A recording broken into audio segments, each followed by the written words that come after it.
तो प्यारे बच्चे नमस्कार, कैसे हैं आप सभी। उम्मीद करते हैं कि बहुत ही शानदार होंगे। तो आज हम लोग क्लास 12th का इंग्लिश पढ़ाने वाले हैं। जितने भी बच्चे क्लास 12th में हैं आपके लिए बहुत ही इंपॉर्टेंट होने वाला है आज का क्लास। और हम लोग क्लास 12th में कौन सा बुक पढ़ने वाले हैं, रेनबो पार्ट 2, जो आपके अगले साल एग्जाम होने वाले हैं उससे रिलेटिव है, उससे संबंधित है। तो हम लोग बिना समय को वेस्ट किए सबसे पहले हम लोग टॉपिक को देखते हैं। तो आइए हम लोग देखते हैं। देखिए, हम लोग आज अंग्रेजी पढ़ने वाले हैं। अंग्रेजी में आपके बुक रेनबो, आपके बुक जो है रेनबो पार्ट 2।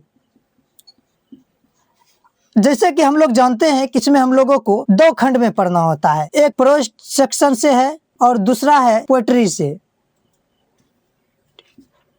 से। तो अभी हम लोग जो पढ़ने जा रहे हैं वो पोएट्री से है, ठीक है। तो हम लोग फर्स्ट चैप्टर पढ़ने जा रहे हैं। तो हमारा फर्स्ट चैप्टर क्या है, ये है sweetest love I do not गो। ये बहुत ही प्यारा चैप्टर है, बहुत ही प्यारा चैप्टर है। आप जब पढ़िएगा बहुत ही अच्छा लगेगा। तो आइए हम लोग साथ में पढ़ते हैं। Sweetest love I do not go. देखिए, sweetest love I do not go, इनके जो लेखक हैं वो जॉन डन साहब हैं। कौन है? John Donne. ये आपको रखना है ऑब्जेक्टिव के तौर के लिए, बहुत ही इंपॉर्टेंट है। ऑब्जेक्टिव के तौर पे बहुत इंपॉर्टेंट है। Sweetest love I do not go, इनके लेखक कौन है? जॉन डन साहब है। कौन है? जॉन डन साहब। याद रखना है, जॉन डन। अब हम जानते हैं इसके परिचय में। इनका जन्म जो है, यहाँ देखिए, इनका जन्म 22 जनवरी 1572 ईस्वी को कहाँ पे? इंग्लैंड में रोमन कैथोलिक फैमिली में। रोमन कैथोलिक फैमिली होता है कि ईसाई धर्म के परिवार में इनका जन्म, ईसाई धर्म के परिवार में जन्म हुआ, ईसाई सदस्य में इनका जन्म हुआ। जॉन डन साहब के कब हुए तो आपको ध्यान में रखना है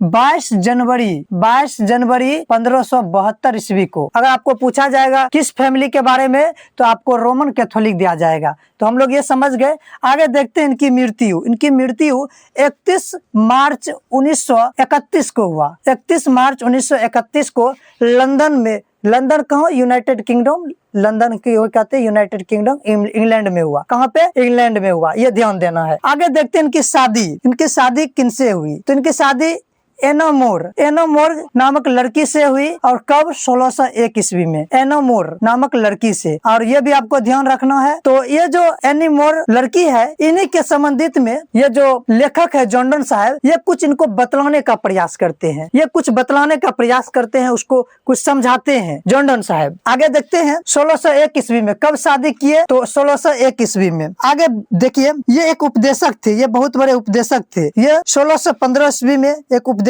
बने, greatest preachers of his time. वो अपने समय के बहुत ही बड़े प्रणेता बने, उपदेशक बने, ठीक है। वो अपने टाइम के। देख लीजिए, आपको इधर वर्ड लिखा दिए हैं, इसका अर्थ लिखा दिए हैं, आप देख सकते हैं। प्रीचर्स है यहाँ लिखा हुआ। देखिए, प्रीचर्स क्या होता है? प्रीचर्स प्रणेता होते हैं, ठीक है। ये अपने समय के बहुत बड़े प्रणेता थे। उपदेशक जिसको कहते हैं, उपदेश देने वाले को उपदेशक कहते हैं, ठीक है। ही इज, यहाँ देखिए, he is well known for Pioneer of metaphysical poetry. ये मेटाफिजिकल पोएट्री थे, यानी कि इनको लोग जो थे जानते थे मेटाफिजिकल पोएट्री के नाम से। मेटाफिजिकल होता है कि भौतिक से परे। यहाँ देखिए, भौतिक से परे। ये एक अलग ही अंदाज बना लेते थे अपने कविताएं में, एक अलग ही दुनिया बना लेते थे। मेटाफिजिकल होता है कि भौतिक से परे, फिजिकल मतलब भौतिक, मेटाफिजिकल भौतिक से परे। इनका एक अलग ही दुनिया होता था, एक अलग ही कविता में इसका कुछ अलग ही जज्बा रहता था, ठीक है। 14 लाइन्स, ये जो कविता हम लोग पढ़ेंगे आगे, ये 40 लाइन का लिखा गया। 14 लाइन्स पोयम है, डिवाइडेड इन 5 ऑक्टेव। इसको 5 भागों में, इनको 5 स्टेंजा में डिवाइड किया गया है। 5 स्टेंजा में, ध्यान दीजिएगा, 5 स्टेंजा में इसको डिवाइड किया गया है। और प्रत्येक लाइन जो है एक स्टेंजा, ध्यान दीजिएगा, एक स्टेंजा 8 लाइन का है। इस चीज को ध्यान देना है। एक स्टेंजा है 8 लाइन का, तो आप देख लीजिए 8 5 40। अब 5 स्टेंजा है, तो 5 स्टेंजा है, एक स्टेंजा में 8 लाइन है, तो कितना हो गया? 40 हो गया ना। तो इनको 40 लाइन का पोयम है, इसको डिवाइड किया है 5 ऑक्टेव में, यानी कि 5 स्टेंजा में इसको डिवाइड किया है। तो उम्मीद करते हैं कि आप लोग समझ गए होंगे। बिल्कुल अच्छी तरीके से कवि परिचय है, जो आपको ऑब्जेक्टिव के तौर पे बहुत ही महत्वपूर्ण है। हम लोग क्या जाने कि ये जो कविता लिखे गए हैं जॉन डन साहब के द्वारा, इनका जन्म जो है 22 जनवरी 1572 ईस्वी को रोमन कैथोलिक फैमिली इंग्लैंड में हुए, यानी कि ईसाई धर्म के सदस्य में इनका जन्म हुए। कहाँ पे? तो इंग्लैंड में। इनके मृत्यु की बात करें तो इनकी मृत्यु 31 मार्च 1931 को लंदन में ही इनकी मृत्यु भी हुई। यूनाइटेड किंगडम जो कहते हैं लंदन में, लंदन जो है ये यूनाइटेड किंगडम, लंदन कहिए या इंग्लैंड कहिए एक ही बात हुआ, ठीक है। ये जो शादी किए किनसे किए तो ये लड़की है एनी मोर, एनी मोर नामक लड़की से शादी किए। कब किए? 1601 ईस्वी में किए। तो ये जो पूरा कविता है, आगे जो हम लोग कविता को पढ़ेंगे लाइन बाय लाइन पढ़ेंगे, ये उन्हीं के संदर्भ में, ये लड़की जो है इनसे शादी किए हैं, ये इनकी वाइफ है, ठीक है, जॉन डन साहब के ये वाइफ है। इन्हीं के संदर्भ में पूरी कविता लिखा गया है। इनमें वो बतलाए हैं, समझाने का प्रयास किए हैं। क्या समझाने का प्रयास किए हैं? आप वीडियो को फुल वॉच कीजिएगा, बहुत ही जबरदस्त है और बहुत ही अच्छा है। अपने पत्नी को समझाते हैं अनेक अनेक तरह से, कितना वो प्रेम करते हैं, कितना उनकी पत्नी उनसे प्रेम करते हैं, यही समझाते हैं, ठीक है। तो आगे क्या देखते हैं, ये अपने समय के ये बहुत बड़े प्रणेता माने जाते हैं, वो उपदेशक माने जाते हैं, वो अपने टाइम के बहुत बड़े प्रणेता माने जाते थे। उपदेशक जिसे कहते हैं, जैसे उपदेश देने वाले, उपदेश देने वाले, किसी को उपदेश देते हैं तो वो उस समय वो अपने टाइम के बहुत बड़े उपदेशक बनेंगे। आगे इनको जो जाना जाता था, इसको मेटाफिजिकल पोएट्री के नाम से जाना जाता था। मतलब ये भौतिक से परे कहते हैं। मेटाफिजिकल का मतलब है कि भौतिक से परे, भौतिक से परे, यानी कि ये अपने कविता में जो है कुछ अलग ही अंदाज बना लेते थे। अपने कविता में कुछ, इनका कविता जो होता था कुछ हटके होता था, मतलब भौतिक से परे, भौतिक से परे इनका दुनिया ही कुछ अलग होता था। तो आगे हम लोग अब इनके लाइन बाय लाइन इनके एक्सप्लेनेशन के साथ एक्सप्लेन हम लोग करेंगे। तो आइए हम लोग फर्स्ट स्टेंजा को समझते हैं और फर्स्ट स्टेंजा से हम लोग शुरू करते हैं और आप लोग भी बहुत ही बेहतरीन तरीके से समझने का प्रयास कीजिएगा। बहुत ही प्यारा चैप्टर है। स्टेंजा नंबर 1 हमारा कहता है पहला कि sweetest love I do not गो। सुनिएगा और ध्यान से, sweetest love I do not go, sweetest love I do not गो, कि मेरे प्रिय मैं तुमसे दूर इसलिए नहीं जा रहा हूँ। स्वीटेस्ट लव होता है कि मेरे प्रिय, ये प्रियतमा कहिए, मेरी प्रिय, वो अपने पत्नी को कह रहे हैं। जॉन डन साहब जो है लेखक, वो अपने पत्नी को समझा रहे हैं और कह रहे हैं कि sweetest love I do not गो, मेरी प्रिय, मेरी प्रियतमा, मैं तुमसे दूर इसलिए नहीं जा रहा हूँ।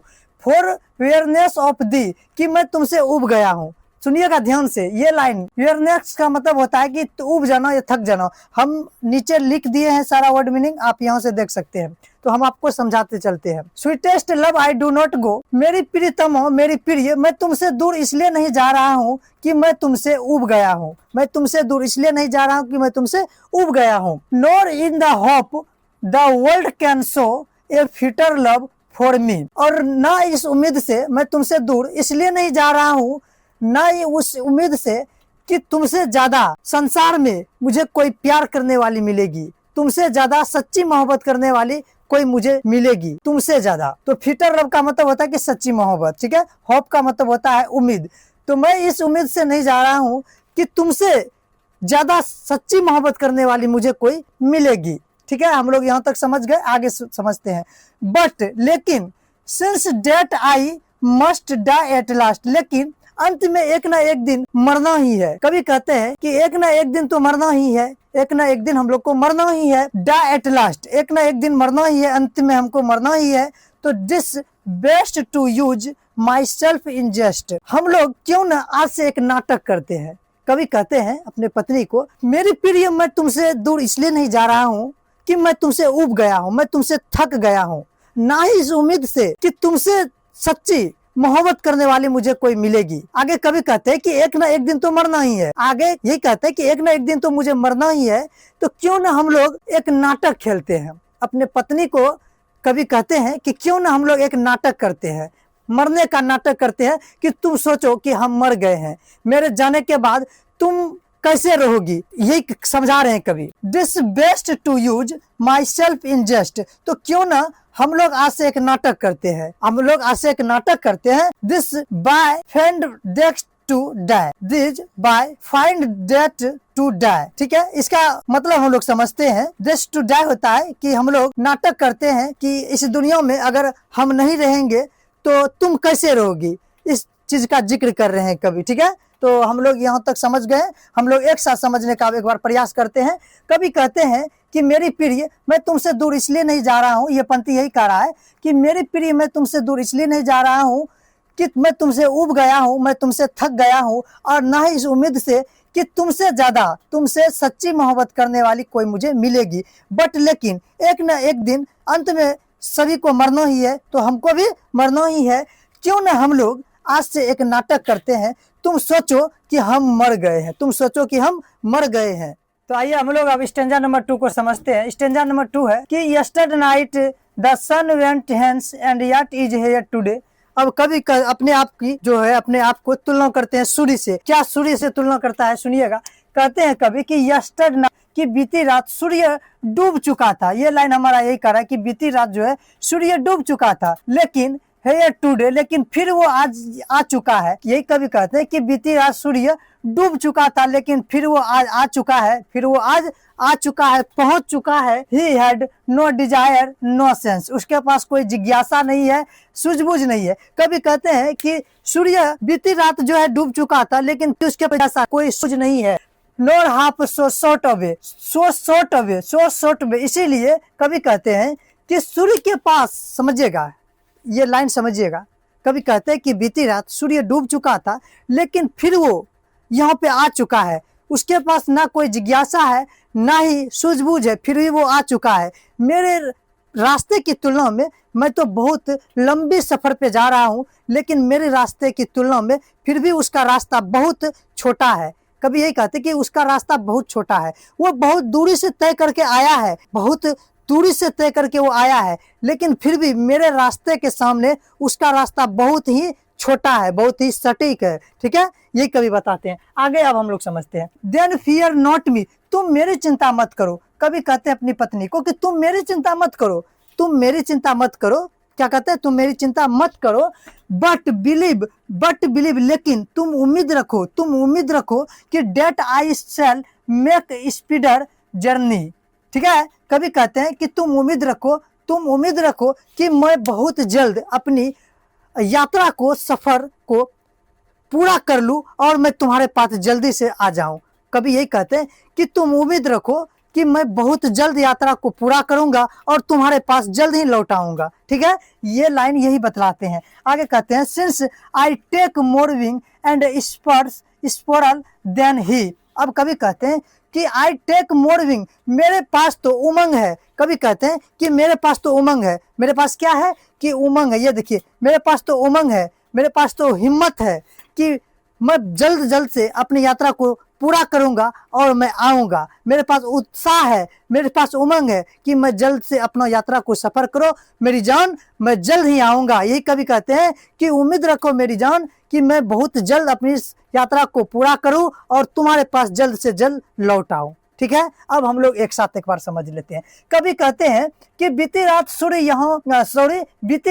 डूब चुका था, लेकिन फिर वो यहाँ आ चुका है। बीती रात सूर्य डूब चुका था, लेकिन आज वो फिर आ चुका है, जबकि उसके पास कोई जिज्ञासा नहीं है, उसके पास कोई सूझबूझ नहीं है, फिर भी वो आज आ चुका है। नहीं है फॉर सो शॉर्ट अवे, लेकिन मेरे रास्ते की तुलना में सूर्य बहुत छोटा है। मेरे रास्ते की तुलना में फिर भी ये बहुत छोटा है। ये बहुत दूरी से तय करके आया है। हम मानते हैं कि बहुत दूरी से तय करके सूर्य आया है, लेकिन मेरे रास्ते के सामने इसका रास्ता बहुत छोटा है। तब कहते हैं कभी कहते हैं अपनी पत्नी को कि तुम चिंता मत करो, फियर नॉट मी, तुम मेरी चिंता मत करो, तुम उम्मीद रखो कि मैं बहुत जल्द अपनी यात्रा को पूरा करूंगा और तुम्हारे पास आऊंगा। मेरे पास तो उत्साह है, उमंग है कि मैं अपनी यात्रा को जल्द पूरा करूं और तुम्हारे पास आऊं। स्टैंजा नंबर 2 हमारा खत्म हो गया। अगर समझ में आ गए होंगे तो बहुत ही बेहतरीन की बात है। ठीक है, अब हम लोग स्टैंजा नंबर 3 को समझेंगे। तो चलिए अब हम लोग स्टैंजा नंबर 3 को समझते हैं। और स्टैंजा नंबर 3 का ये वर्ड मीनिंग है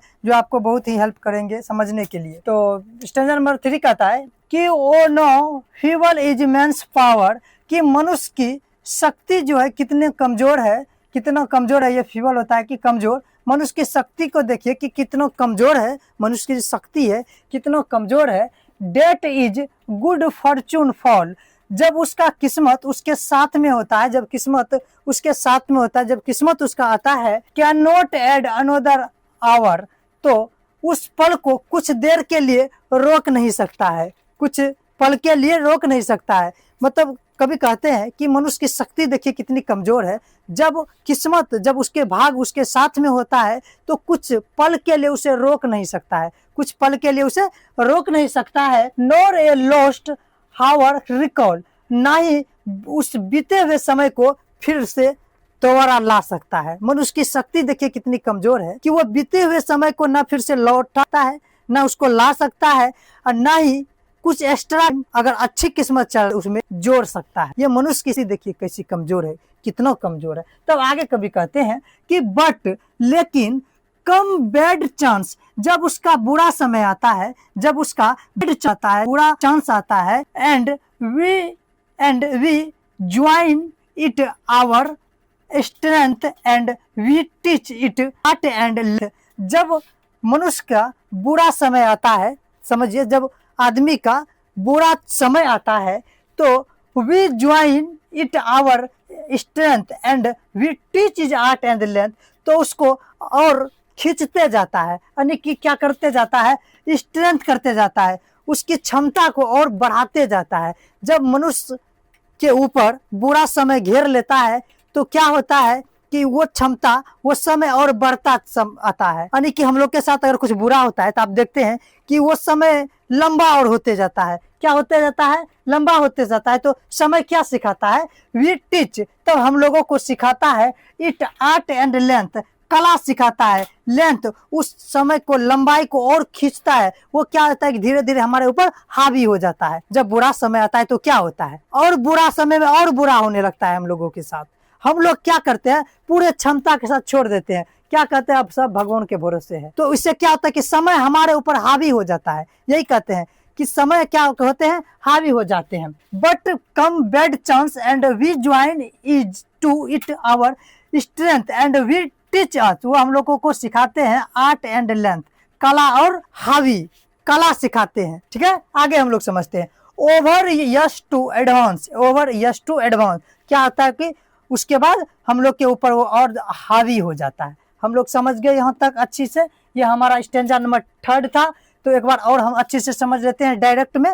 देखिए क्या कहते हैं कि मनुष्य की शक्ति जो है देखिए कितना कमजोर है कि जब उसका किस्मत उसके साथ में होता है तो कुछ पल के लिए मनुष्य ना ही उसमें कुछ जोड़ सकता है, और जब वो समय बीत जाता है तो उस बीते हुए समय को ना वापस ला सकता है। लेकिन जब बुरा समय आता है तो क्या होता है, तो हम लोग उस बुरे समय को और बुरा समय को क्या करते हैं कि छोड़ देते हैं। क्या करते हैं, छोड़ देते हैं, जिससे क्या होता है कि धीरे धीरे वो बुरा समय हमारे ऊपर हावी हो जाता है। क्या हो जाता है, हावी हो जाता है। तो हमारा स्टेंजा नंबर 3 भी समाप्त हुआ है। अब हम लोग स्टेंजा नंबर 4 को समझेंगे। चलिए हम लोग अब स्टेंजा नंबर 4 को समझते हैं। स्टेंजा नंबर 4 हमारा कहता है कि वेन दो साइस्ट, जब तुम आहें भरती हो, जब तुम आहें भरती हो, दो साइस्ट नॉट विंड, दो, यहाँ देखिए, when thou sigh'st not wind but sigh'st my soul away. कभी कहते हैं कि जब तुम आहें भरती हो, जब तुम आहें भरती हो तो वो मेरी रूह को छू लेता है। जब तुम आहें भरती हो ना तो वो मेरी रूह को छू लेती है, मेरी रूह को छू लेती है। वेन दो विपेस्ट अनकाइंडली काइंड, जब तुम रोती हो तो ये बेवजह होती है। जब तुम रोती हो ये क्या होता है कि बेवजह होती है। अब देख लीजिए, साइस्ट होता है कि आहें भरना, ठीक है, और विपेस्ट होता है कि रोना, अनकाइंडली होता है कि बेवजह, काइंड मतलब होता है दयालु, ठीक है। सोल मतलब होता है, माई सोल मतलब होता है, सोल मतलब होता है कि रूह होते हैं, ठीक है। और यहाँ तक हम लोग समझे। अब हम लोग समझते हैं इसका मतलब कि वेन दो साइस्ट, जब तुम आहें भरती हो, thou sigh'st not win but sigh'st my soul away, जब तुम आहें भरती हो ना, जब तुम आहें भरती हो तो मेरी रूह को छू लेता है, मेरी रूह को छू लेता है। वेन दो विपेस्ट अनकाइंडली काइंड, जब तुम रोती हो तो ये बेवजह होता है। कभी कहते कि मैं लौट के आऊंगा ही, मैं लौट के आऊंगा ही, लेकिन तुम रोती जो है ये बेवजह रोती हो, लेकिन फिर भी उसमें तुम्हारा प्यार छुपा हुआ है। अनकाइंडली काइंड, फिर भी तुम्हारा इसमें प्यार छुपा हुआ है, ठीक है। आगे क्या कहते हैं कभी कि माई लाइफ ब्लड, मेरे जीवन का, मेरे शरीर का जो एक खून का कतरा है, मेरे शरीर का जो कतरा है वो ऐसा लगता है कि जम गया है। तुम जब रोती हो ना ऐसा लगता है कि मेरे शरीर का जो एक एक कतरा है वो जम गया है। इट कैन नॉट बी, देखिए यही होता है ब्लड क्या होता है, ब्लड डॉट होता है कि खून जमना। मेरे शरीर का एक एक खून का जो कतरा है वो ऐसा लगता है कि जम गया है। इट कैन नॉट बी, ऐसा तो नहीं, इट कैन नॉट बी, ऐसा तो नहीं, डैट दो lowest me as thou say'st if in thine my life thou waste, ऐसा तो नहीं, तो ऐसा तो नहीं तुम रोकर तुम्हारे अंदर जो मेरा जीवन बसता है वो तुम अंदर ही अंदर खत्म कर रही हो। कभी कहते हैं ऐसा तो नहीं, तुम्हारे अंदर मेरा जो जीवन बसता है, जीवन चलता है, वो अपने आप से तुम खत्म कर रही हो। तुम ऐसा तो नहीं कर रही हो that art the best of me, लेकिन मेरा जीवन जो तुम्हारे अंदर बसता है वही सबसे सुंदर है। आर्ट द बेस्ट ऑफ मी, वही तुम्हारे अंदर कला और बेस्ट होता है अच्छा। तो हम लोग इस पंक्ति को भी समझ गए, हम लोग एक साथ अब समझ लेते। कभी कहते हैं कि जब तुम आहें भरती हो ना तो ऐसा लगता है कि मेरे रूह को छू लेता है। जब तुम रोती हो तो ये बेवजह होता है, लेकिन उसमें तुम्हारा प्यार छुपा हुआ है। ऐसा करके तुम रो के ऐसा तो नहीं करती हो कि मेरे खून का जो एक कतरा है वो जम गया है। तुम जब रोती हो ना ऐसा लगता है कि मेरे खून का एक एक कतरा, मेरे शरीर का एक एक कतरा वो जम गया हो। ऐसा तो नहीं, तुम्हारे अंदर जो मेरा जीवन बसता है वो तुम अपने आप से खत्म कर रही हो। फिर भी तुम्हारे अंदर जो मेरा जीवन बसता है वही बहुत सुंदर है, बहुत प्रिय है। हम लोग स्टैंजा नंबर 4 को भी समझ गए हैं, स्टैंजा नंबर 5 एक बचा हुआ है, अब वो हम लोग समझेंगे। इसमें 2-3 वर्ड हम आपको बताए, याद रखना है। साइएस्ट होता है आहे भरना, सोल होता है रूह, विपेस्ट मतलब रोना, यनकनली मतलब बेवजह, काइंड मतलब होता है दयालु, ब्लड डोज मतलब होता है खून जमना, ठीक है। लवेस्ट मतलब प्यार होता है, लाइफ मतलब जीवन होता है, वेस्ट मतलब खत्म करना होता है, आर्ट मतलब कला होता है, बेस्ट मतलब अच्छा होता है। चलिए अब हम लोग स्टैंजा नंबर 5 को कहते हैं कि let not they divined heart, कभी कहते हैं अपनी पत्नी को तुम इस पवित्र दिल में, इस ऐश्वर्य दिल में, फॉर थिंग मी एनी इल, कोई भी बुरा सपना मत आने दो, कोई बुरा ख्याल मत आने दो। डेस्टिनी में टेक दे पार्ट एनी में दे फियर फुलफिल, क्या होता है कि कभी कभी ये फियर मतलब होता है डर, ठीक है। डेस्टिनी मतलब होता है किस्मत, डिवाइन हार्ट मतलब होता है कि ऐश्वर्य दिल, सुंदर, पवित्र, फोर्थिंग मतलब होता है पहले, एनी इल का मतलब होता है कि ख्याल, मतलब कोई बुरा ख्याल, ठीक है। तो अब हम लोग समझते हैं, कभी कहते हैं अपने पत्नी को तुम अपने दिल में कोई भी ऐसा बुरा ख्याल मत आने दो कि कभी क्या होता है, ऐसा भी होता है कि हमारे अंदर जो डर होता है ना वो किस्मत कभी कभी सच कर देता है। तो तुम कभी भी बुरा ख्याल मत आने दो। ऐसा ना हो कि हम जो यात्रा पे गए हैं, यात्रा हमारा पूरा ना हो और हम उधर ही रह जाए। तो तुम कोई भी बुरा ख्याल अपने मन में मत आने दो। कि ऐसा होता है कि किस्मत कभी कभी जो हमारे अंदर डर होता है वो सच में बदल देता है। आगे हम लोग समझते हैं। बट यहाँ देखिए, but thing that we are but turn aside to sleep, तुम ऐसा सोचो ना, तुम ऐसा सोचो। देखिए थिंग मतलब होता है सोचना, बट मतलब होता है लेकिन, भी हम मतलब हम लोग, ठीक है। ए साइड मतलब होता है कि विपरीत तरफ, क्या होता है विपरीत तरफ। तो कभी कहते हैं तुम ऐसा सोचो कि हम तुम्हारे बगल में विपरीत साइड मतलब उल्टा होके हम भी सोए हुए हैं, हम भी तुम्हारे बगल में सोए हुए हैं, विपरीत दिशा में हम भी सोए हुए हैं। तुम ऐसा फील करो, तुम ऐसा महसूस करो कि तुम्हारे दूसरी तरफ तुम इस तरफ सोई हो, इस तरफ हम भी सोए हुए हैं तुम्हारे साथ, ठीक है। Sleep turned aside they who one another keep, जो एक दूसरे के लिए जिंदा रहते हैं, अनोदर कीप, ठीक है, जो एक दूसरे के लिए जिंदा रहते हैं। ए लिव नियर पार्टेड मी, वो कभी जुदा नहीं हो सकते हैं, वो एक दूसरे से कभी जुदा नहीं हो सकते हैं, ठीक है। कीप मतलब क्या होता है, मतलब साथ होते हैं, ठीक है। They who one another keep alive ne'er parted me, जो एक दूसरे के लिए जिंदा रहते हैं वो कभी भी जुदा नहीं हो सकते हैं। एक दूसरे के लिए जो जिंदा रहते हैं वो कभी भी जुदा नहीं हो सकते। तो हमारा स्टैंजा नंबर 5 भी खत्म हो गया। तो उम्मीद करते हैं कि आप लोग समझ गए होंगे। आपको बता दें कि इससे ऑब्जेक्टिव और सब्जेक्टिव निकल के आते हैं। देखिए कभी क्या बतलाना चाहते हैं, कभी अपने पत्नी को कहिए या प्रेमिका एक तरफ कह सकते हैं, कभी यही समझाते हैं कि कभी किसी दूर यात्रा के लिए निकलते हैं। कहाँ निकलते हैं, तो जर्मनी निकलते हैं। तो कभी कहते हैं कि मेरी प्रेमिका, मेरी प्यारे, मेरी प्रियतम, मैं तुमसे दूर इसलिए नहीं जा रहा हूँ, मैं तुमसे दूर इसलिए नहीं जा रहा हूँ कि मैं तुमसे ऊब गया हूँ, मैं तुमसे थक गया हूँ, ना ही इस उम्मीद से जा रहा हूँ कि तुमसे ज्यादा, तुमसे सच्ची मोहब्बत करने वाली मुझे कोई मिलेगी, तुमसे सच्ची मोहब्बत करने वाली कोई मिलेगी। तब वो सूर्य की तुलना में क्या कहते हैं, सूर्य की तुलना में तब वो कहते हैं कि सूर्य कल डूब चुका था लेकिन आज फिर आ चुका है, वह फिर आज आ चुका है, लेकिन फिर भी मेरे रास्ते के तुलना में बहुत कम है। वो बहुत दूरी तय करके आया है, फिर भी मेरे रास्ते की तुलना में बहुत कम है, सूर्य बहुत ही कम है, ठीक है। यही कभी बतलाना चाहते हैं। आगे कभी क्या कहते हैं कि तुम अपने इस सुंदर दिल में, खूबसूरत दिल में कोई भी बुरा ख्याल मत आने दो, कोई भी बुरा ख्याल मत आने दो। क्योंकि कभी कभी यह होता है, जो हमारे अंदर डर होता है ना, वो किस्मत सच में बदल देता है। ऐसा ना हो कि हम जो यात्रा पे गए हैं हम आ ही नहीं पाए, तो तुम बुरा ख्याल मत आने दो। ऐसा तुम सोचो, तुम ऐसा सोचो कि विपरीत तरफ हम तुम्हारे बगल में सोए हुए हैं, हम तुम्हारे तरफ सोए हुए हैं, और जो एक दूसरे के लिए जिंदा होते हैं वो कभी जुदा नहीं हो सकते। तो हमारा ये पोएट्री सेक्शन भी खत्म होता है। तो आज का सेशन कैसा लगा आपको, आप जरूर अपनी कमेंट की राय दीजिएगा, कमेंट में अपनी राय दीजिएगा। तब तक के लिए धन्यवाद। हंसते रहिए, मुस्कुराते रहिए, खुश रहिए।